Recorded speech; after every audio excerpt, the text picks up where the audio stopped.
If, like me, you love to needle felt people or characters but have struggled to make them able to stand up, then you've come to the right place, as I'm going to show you how I managed to solve the problem of needle felting a figure with just 2 legs that can stand all by itself. But also I'm going to try and figure out a way to get my previously needle felted disgust and sadness to be able to stand up as well, without having to start over. We have to. I'm happy lying here for a while.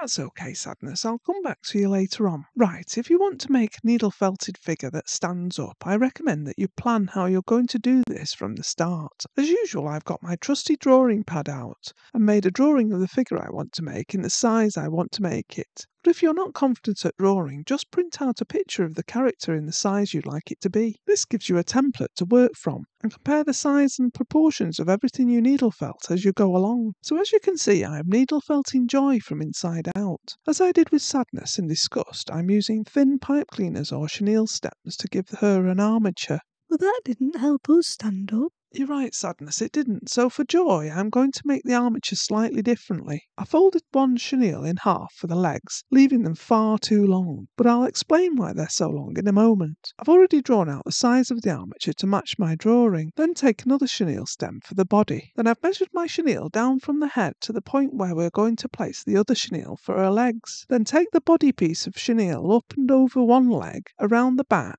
and then over the front of the other leg, and wrap it round. Then continue to wrap this piece around the top of one leg. Don't go too far down, as you don't want the leg to be too thick, so keep it above her skirt. Then trim the body piece, but do not trim the legs yet. You'll see why soon. I'm going to make the rest of the body and wrap peach wool round her legs down to where they finish, using my drawing as a guide. Once you've got the body made, you're going to need a base for her to stand on. So I took some core wool and rolled it into a large pebble shape, making sure it was large enough for her to be stood on with her feet apart. Also, make sure the bottom of this base is flat by stabbing in one direction all over one side to make it nice and stable. Covered it with the same glue I used for Sadness's hair. Then I decided where I wanted her feet to be positioned and made a hole through the base with an awl. Really waggled the awl around in the hole to make it wide enough to push the chenille all the way through to the other side. Now you can trim the chenille. If you want, you could trim it off level with the base and glue the chenille into the holes, or just leave a good length and bend the chenille over underneath, whichever you'd prefer.